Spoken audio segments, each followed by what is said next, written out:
Hey everyone, welcome to Inventing Construction. I'm Ross Griffin, and today we have a very exciting guest. Well, I think it's exciting. It's about to become exciting. Jon Blasby, or Blasby. We just figured this out, Jon, but you're going to explain a little bit about yourself and the heritage of your name as well, I think. So we're going to talk about leadership today, a very important topic in this industry, I think, because we're in a transition. We've 4 subtopics here. So we're going to ask Jon to define leadership in his opinion. How do you apply this to your business?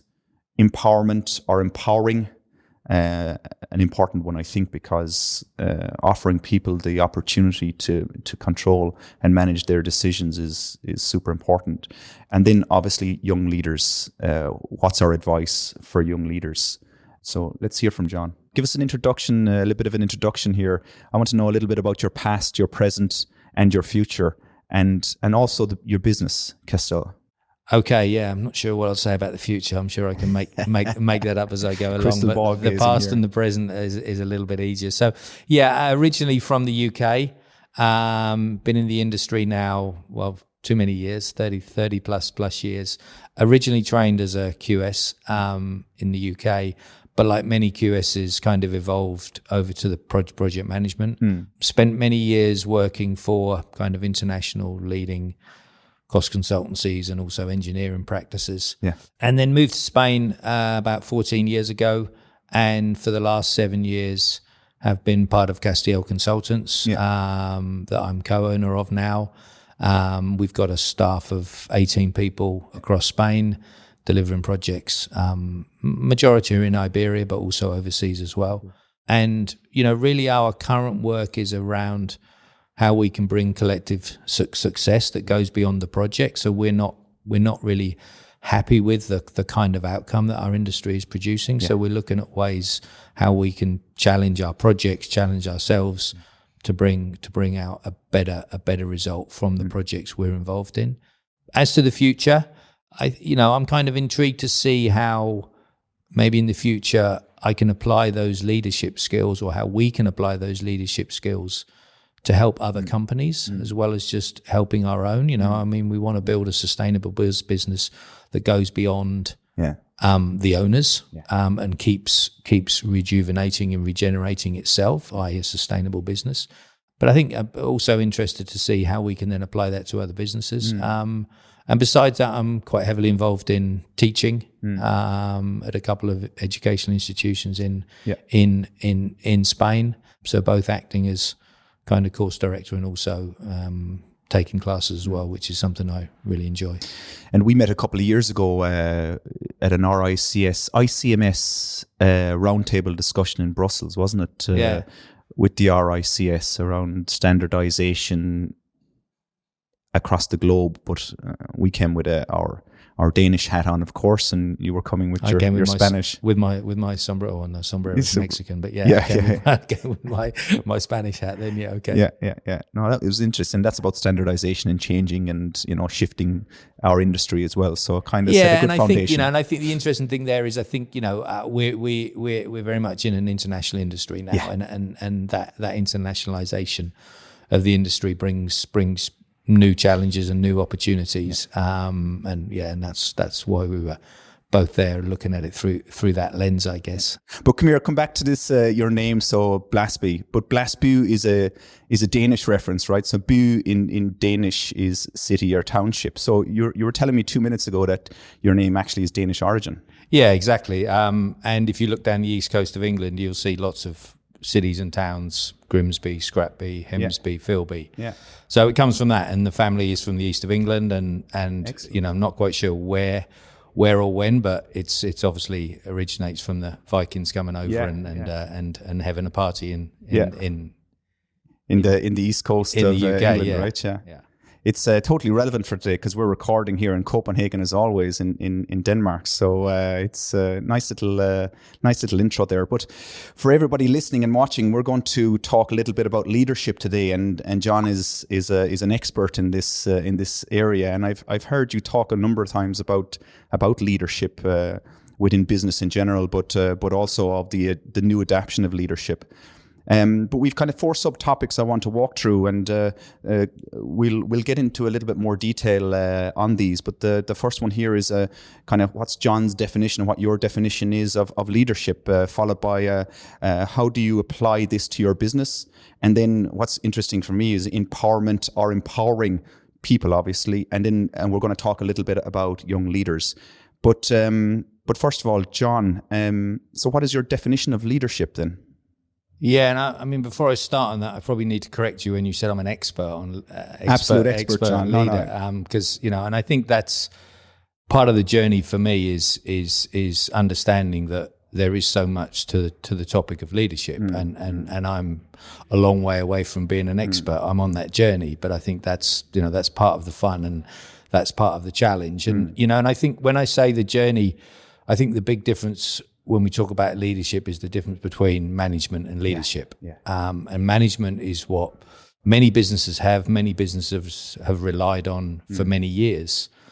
But management is really about control, about efficiency, about achieving targets. Whereas leadership is, as you said, you used the word empowerment already. Leadership is about empowering people, about creating the space for people to do wonderful things, which is by its very nature a lot more complex than management. And as I say, it's an evolving landscape. It's a moving landscape. There's lots of things to learn. I guess the old school of thought really, and we're taught it in university, and we see it in our school and upbringing, really is management, right? It's that person or that body who have the power of control over a certain group. And traditionally, I guess we were all managed, but I guess the culture of business and our working environment is changing. Management isn't, I guess, any more relevant or not relevant anymore. Whereas leadership, a person who either puts themselves in front and brings a team along, or puts themselves in the middle of the team and everybody moves together, is the new form. I would say. Yeah, and I'm not sure whether it's changing. I mean, it is changing, but it's more a case of it needs to change. Yeah. And I think you've highlighted the problem. However old you are, but you will have gone through 20, 30, 40 years of parenting, education, and eventually business. That is exactly as you say. It's all about control. It's all about managing risk. Whether you're a child who's being told to put a helmet on when you ride a bike, or whether you're being put into a certain grade at school because you're good or less good at a subject. There's kind of control through every stage of our life, and then ultimately in business where you get the very hierarchical organizations with layers of management, layers of control, and that's still the prevalent trend, so it is very much what needs to happen as opposed to what is happening. Obviously there's the businesses and there's the people that are sort of breaking the mold and moving the conversation along, but generally it's still very traditional. Is it oppressive in a way then, management, when you're being controlled as an individual and you're not allowed really express your full views or allowed to express your full capability? Are we losing a percentage of quality from the team then by this archaic way of control, if you like? Yeah, absolutely. I mean, I think that's and that was part of the realization for changing the way that we lead our business is that lack of passion and that lack of motivation that you see across the industry, and the surveys are there and the statistics are there about the amount of people that are disengaged from their job, and and that's a huge waste and a really sad statistic when you think of the amount of hours you spend in your working day. When you think about it, you get people who are, they've maybe got a mortgage, they've got 3 children, they drive a car, they can do pretty much anything in life, but then when they produce a report, it needs to get reviewed by somebody else who gets it ticked by somebody else. And it's like you get to the work environment and there's just no trust. It's complete control. It's all about mitigating risk, and that can become very demoralizing for an individual. In Cosmos, if I'm just reflecting a little bit here, we put in place lots of standards and standardizing our process, standardizing kind of template structures, that type of thing, in order to kind of give people freedom of time for thinking and critical review, etc. But kind of in your opinion, is the standardization a form of control? Is that also kind of oppressing people a little bit? Or are you saying, no, full freedom? If you're creating, for example, in your own organization, if you're creating a report, you do whatever standard you want. That's up to you as an individual. Or do you still think that it's relevant to have standards, at least a minimum threshold of standard in place in order to get as much out of the team members as possible? Yeah, I mean, it's a difficult question, and obviously it kind of depends on the circumstances, but I guess, standardization is one thing and minimum standards is another thing, if you know what I mean. I mean, one is arguably about quality and one is about consistency, and they're two very different things. And I think you can kind of have both of them sitting side by side. So I think, at the end of the day, there are times where standards and templates and those sort of things are useful, but they don't necessarily have to be prescriptive. They can be there to use if they're valuable, but if they're less valuable, then there should be a way of discussing them. And I mean, to give you an example, as we've transitioned our business, we had an annual leave policy that was kind of dictated from the top at a time when the business was getting larger, and we thought we needed to create a policy so there was consistency. Yeah. And then we haven't ripped that up, but we've now said that if people want to change it, then they can raise the issue. It doesn't mean they can change it and it gets changed the next day. They may need to consult with people and get everyone to agree, or get certain people to agree. But they've got the opportunity to now adapt it. Yeah. So there's no harm in having it. It's really the problem. It's the difficulty is when you say that's the policy and there's no way of changing it. I'm a big believer in that, giving the people the choice, because at the end of the day, it's theirs, not yours as the business owner or yours as the leader. It's theirs because it affects them. So give them the choice of whether it fits them or not. I think we've changed our salary and bonus structure. We're on our third revision in almost 5 years, because the team have come back and said, actually, we would like to alter it based on kind of this structure versus what you guys have in place. Yeah. It gets put on the table, it gets discussed with everybody, there's a vote on it, and it gets approved by the people, not by the leadership group or the management group or the owners or whatever. Yeah. And I think that's super important.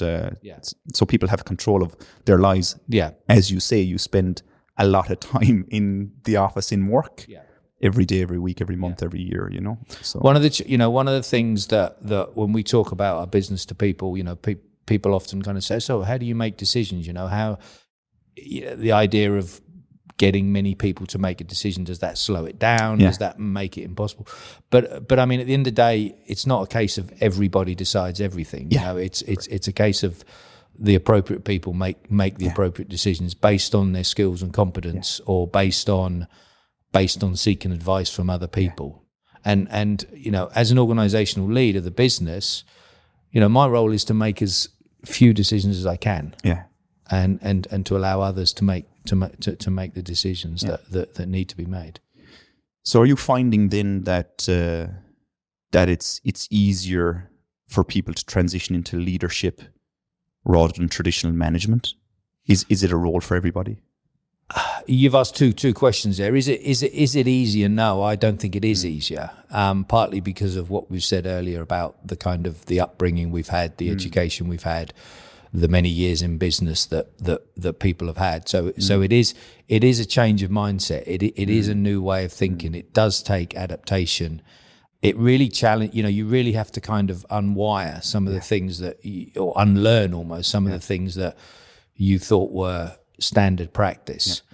Is it for everyone? Yeah, I think it is, because it's not a case of being not a leader or a leader. Everyone can display leadership in their daily work. That may mean it's only for one small task, for one portion of the day, but everybody can develop leadership skills, even at a very early age. Yeah, it is for everyone, but it is complex and it is challenging, and that's really because of the mindset change. I often like to kind of use rugby as an analogy for leadership when you talk about everybody is a leader. So at a moment in time when you're holding the ball, you are the leader because you're in control. Not in control in that kind of dictatorship level, but in control of that moment of play. And it's the same, I guess, within our business, right?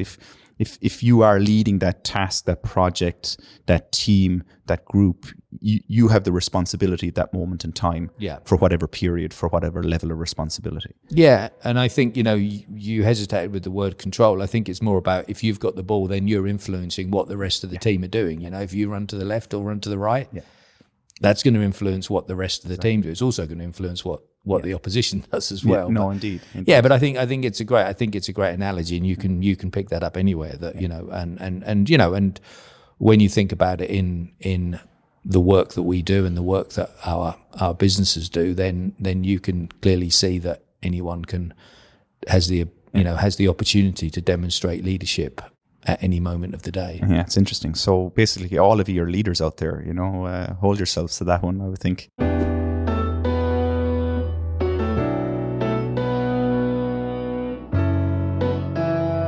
But a little bit on regenerative leadership. So it's kind of the first time I've heard it. Well, actually, when you spoke last and some of the podcasts I listened to before, you spoke a little bit about it. But what is that in your perspective, regenerative leadership? I mean, it's a big topic. It's probably a podcast. Well, it's probably a podcast series in itself. So the idea behind regenerative leadership is really looking at the way that organizations are run and understanding that there's a different way, okay? And that is really the way that most consultancies are led nowadays is really a sort of byproduct of the Industrial Revolution where we treat consultancies as machines, okay? And the people effectively parts of the machine. And we've all got a job to play. We've all got a role to play. That role is very defined. It's constrained, and obviously you put all those pieces together like a machine, and in theory it functions.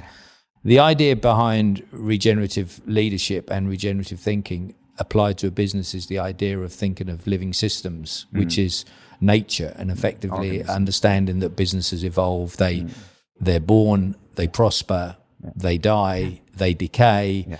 And things keep going round and round, and the idea of regenerative leadership is understanding that and supporting those principles in the organisation. So things like decision making, enabling decision making to be had at any place in the business, understanding that it's a complex environment that we live in, understanding the sort of the power of collaboration. And also what competition means. I mean, nature's a tough place as well at times.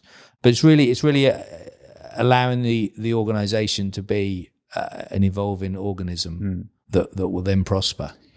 So, are we throwing out the management book completely, or is there aspects of the traditional management structure that are necessary for businesses to survive and for the leadership aspect to also work?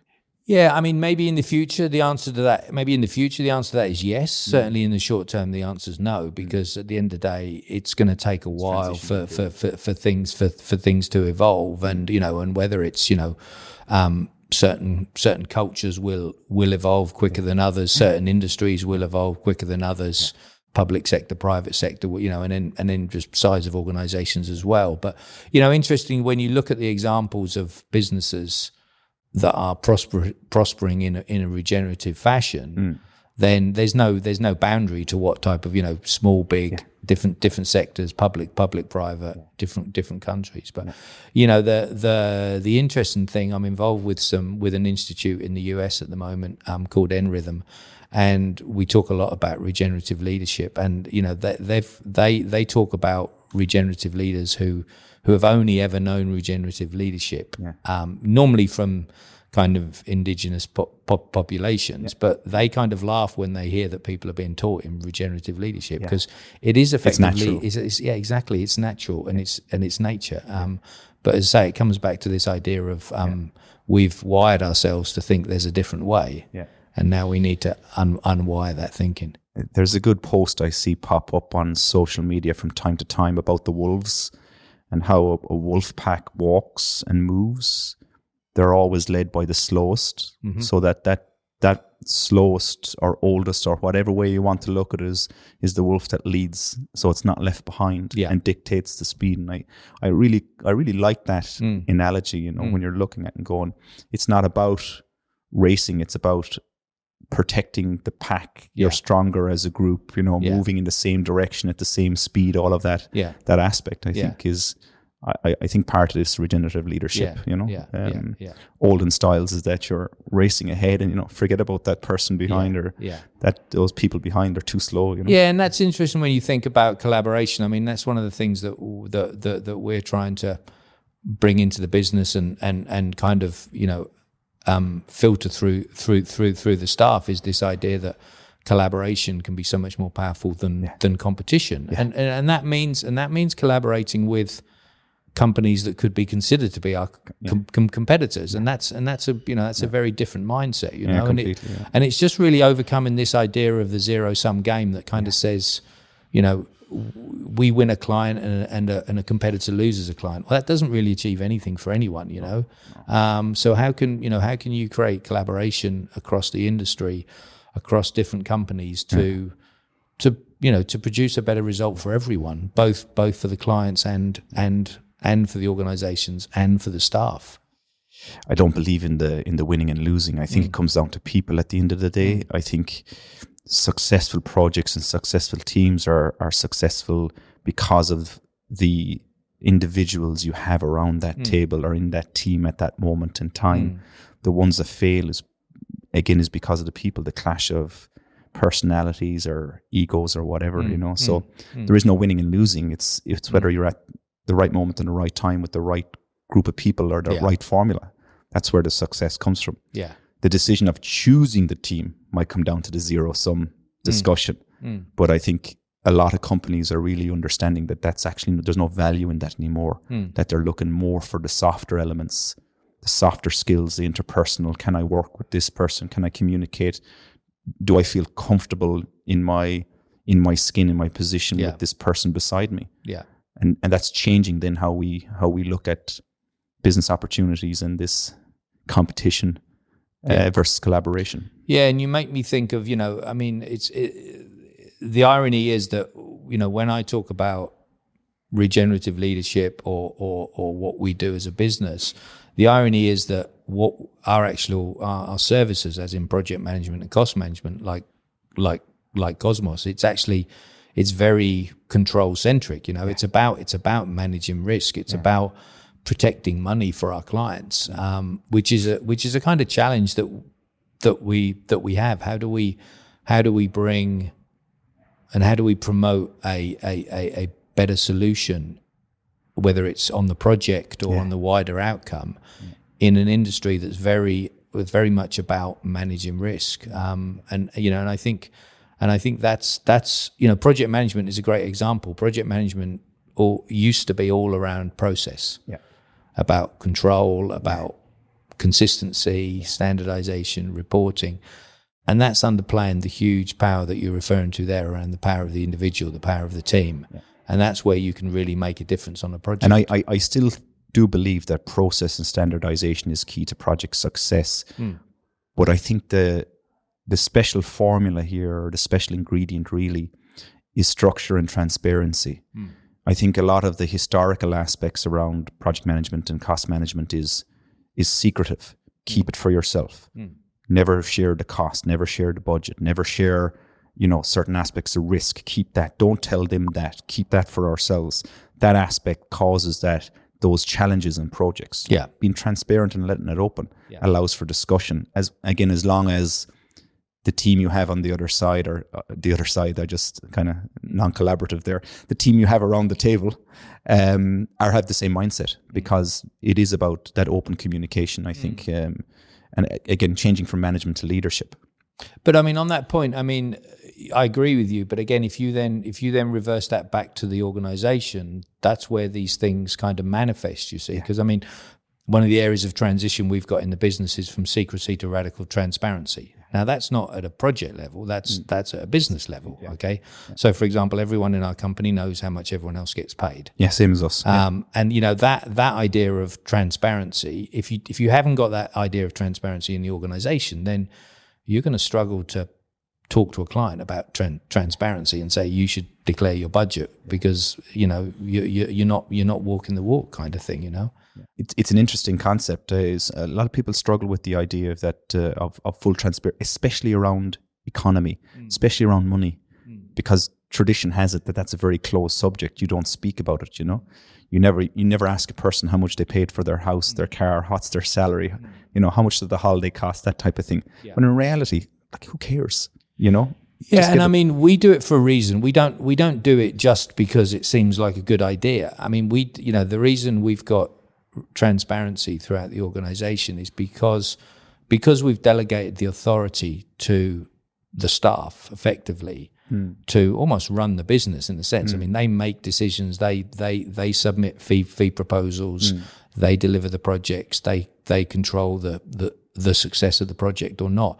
But obviously, if you're asking someone to put in a fee proposal, they need to have the information to do that fee proposal. So the idea behind the transparency is not just let's just share it for sharing's sake. It's because it's information that they need to do their job. In the traditional scenario of the boss or the manager or the head of business development or whatever putting in the fee proposal, then arguably that was the only person that needed to know what salaries are, kind of thing. It ends up being a bottleneck as well then, right? Because you as that individual are the only person that can do it, and if you're under pressure or time is a challenge for you, then you become that absolute bottleneck. Whereas if you distribute the workload and delegate out and again become transparent, then it becomes team effort rather than individual based. It's a good approach.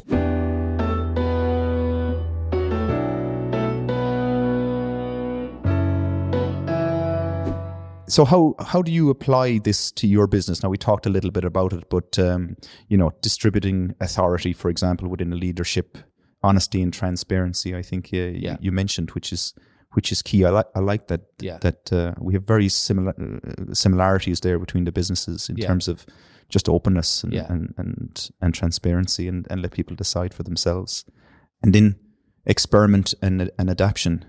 What do you do in Castiel? Yeah, I mean, I think distributed authority is the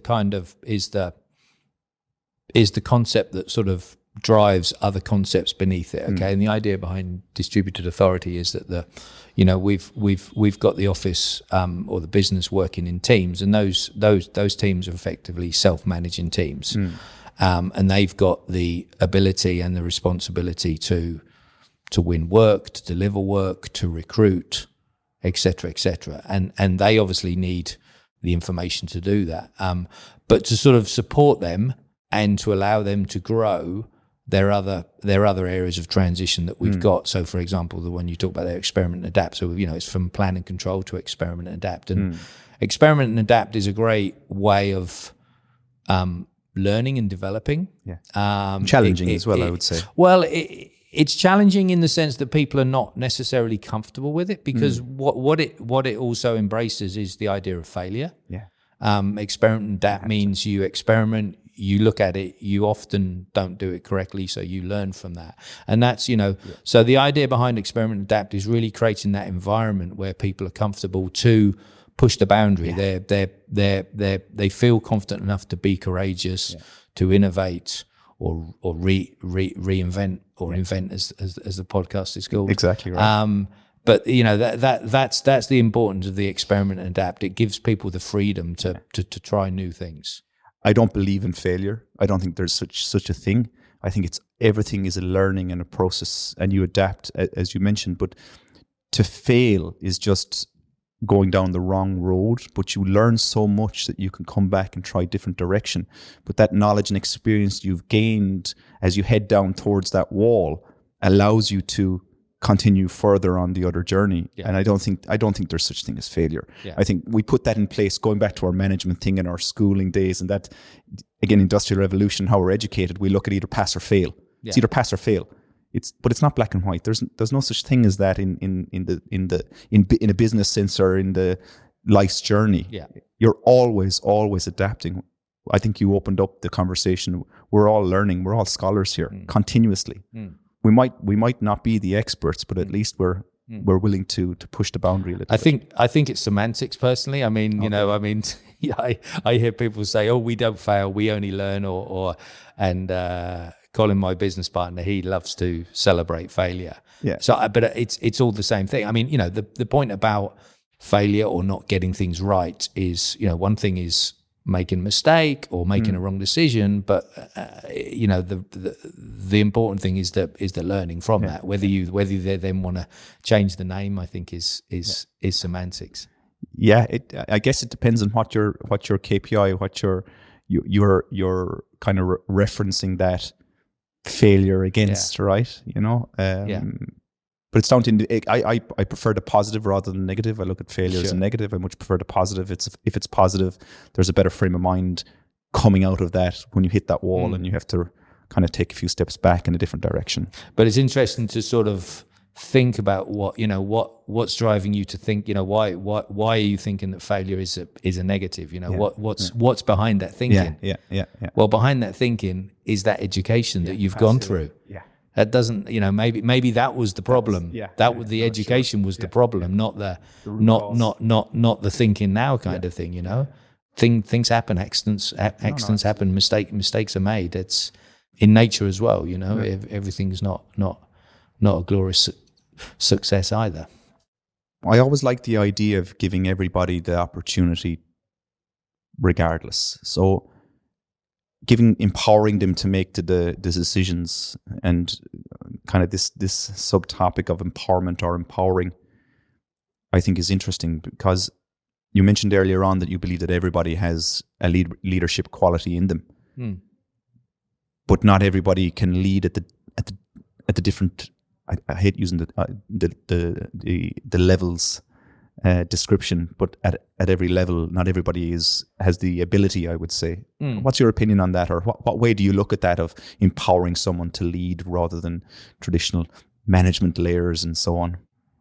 Everyone's got leadership potential. Everyone's got leadership capabilities. Obviously, there's different degrees of that, and it comes down to experience, and it comes down to development, and it comes down to personal skills as well.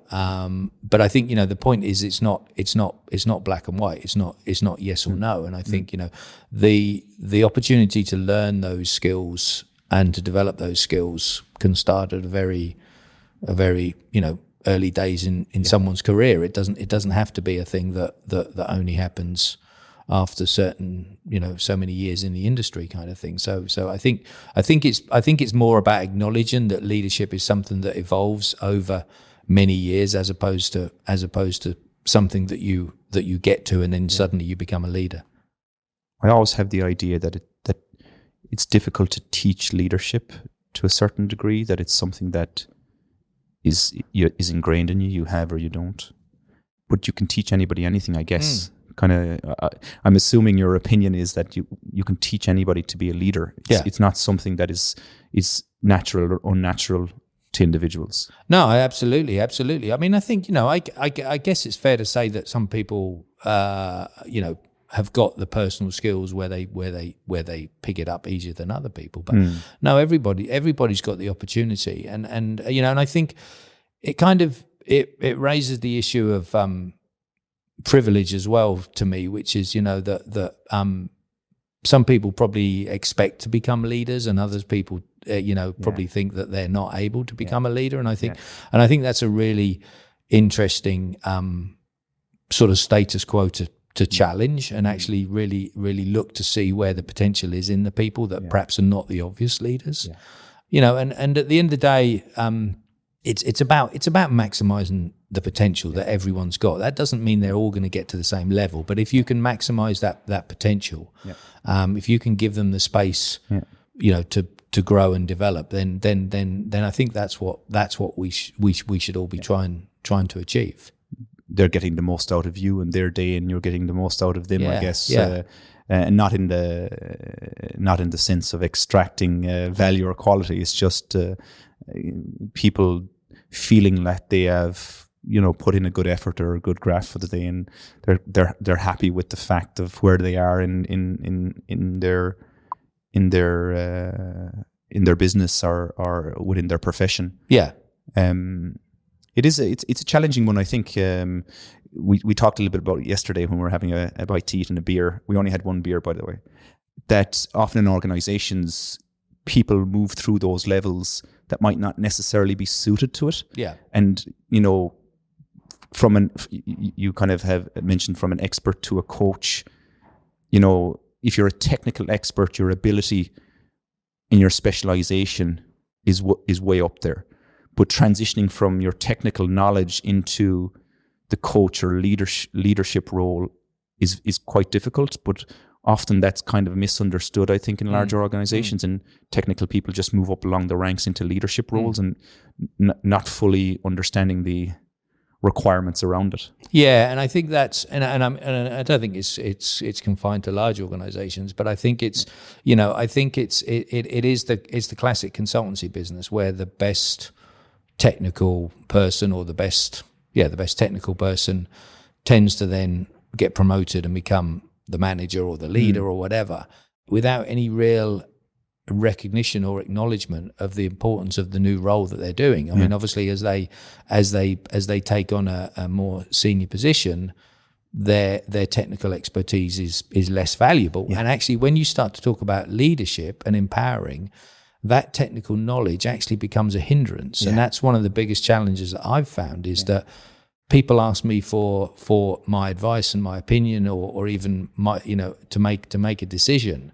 And really, as a leader, I shouldn't be doing that. I should be letting them make that decision, letting them experiment, letting them critically think about what the issue is in hand. And there is it came up in the discussions we were having at Rhythm, where someone sort of said, it's easier to be a regenerative leader in an industry that you know nothing about. And I think there's an element of truth in that, because you then just bring leadership to the conversation, and you don't bring any kind of biased or privilege or knowledge around the topic. You're just really focusing on the people and how the people in the environment. And I think that's one of the challenges we face. And in the old idea of management, that technical knowledge was obviously beneficial because it was all about you're the expert control. At the top, right? It was about ticking off the final decision. But in a sense of a leader, that can become a hindrance.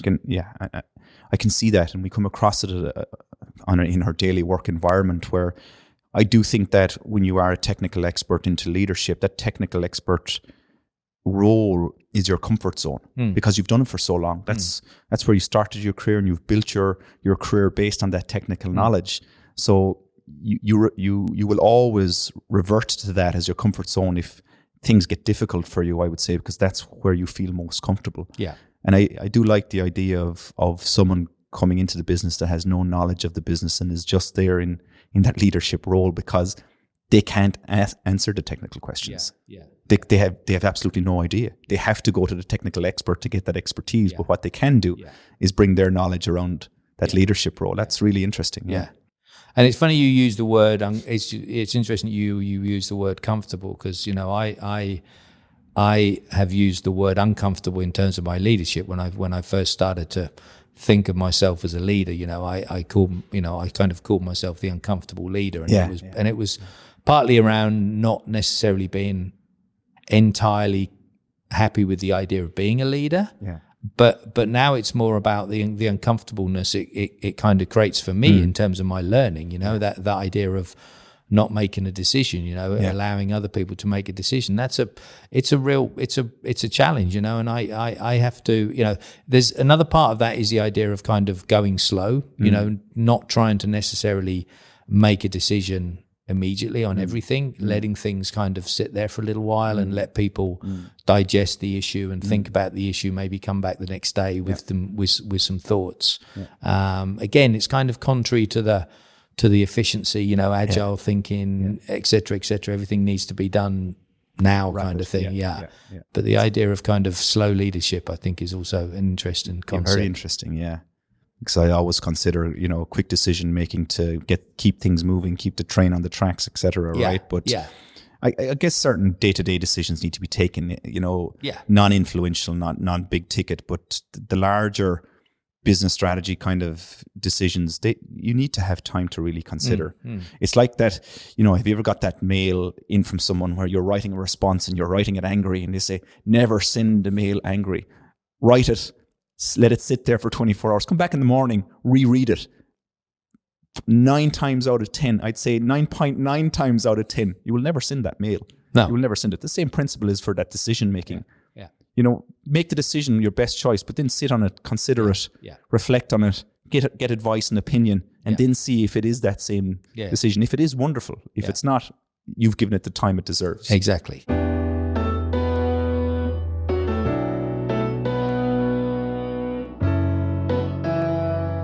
We always talk about kind of graduates from a quantity surveying perspective, the youth that is outside there, the next generation, the people that are going to basically change what we're currently doing.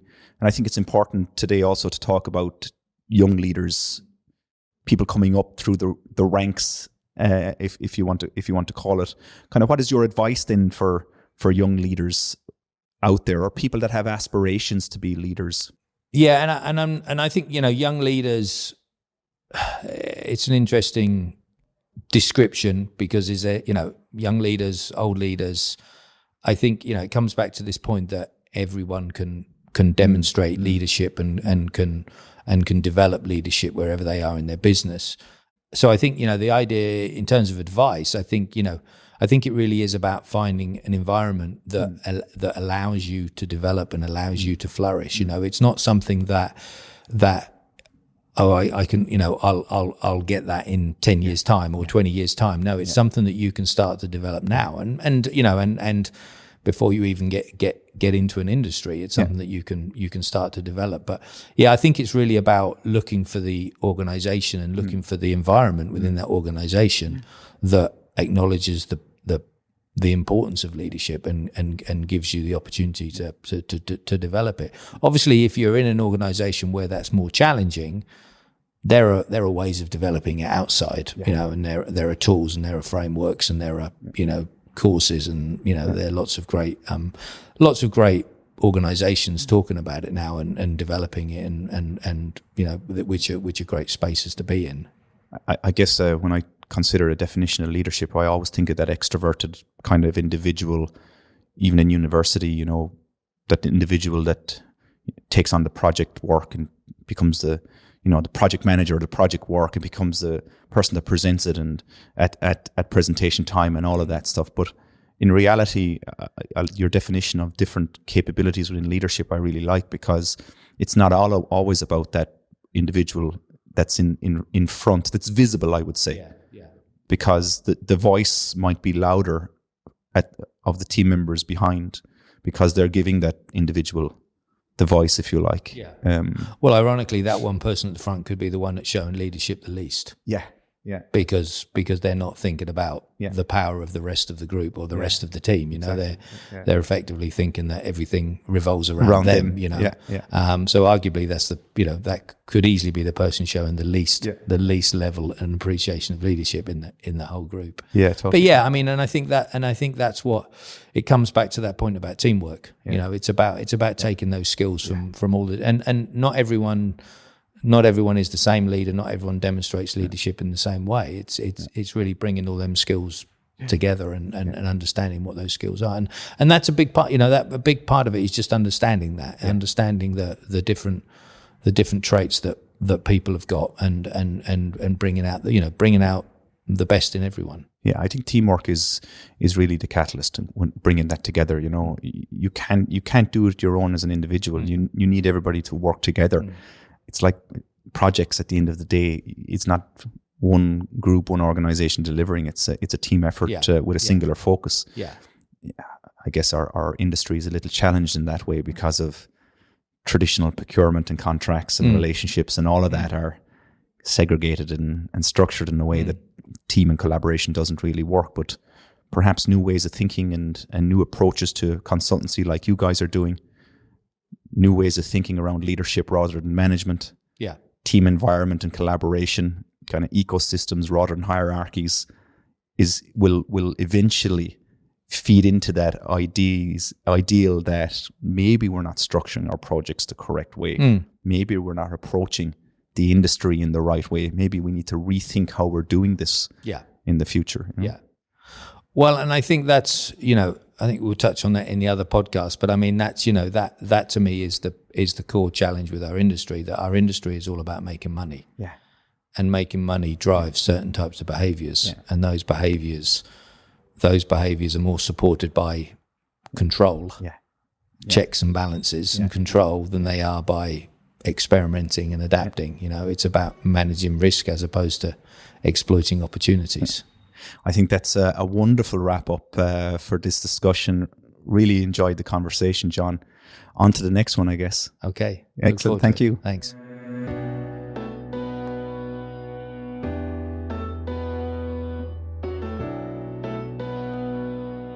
Thanks very much for listening. There's a LinkedIn link below in the show notes. We would love to connect with you. We hope you enjoyed it and have you with us in the next one. Thank you very much.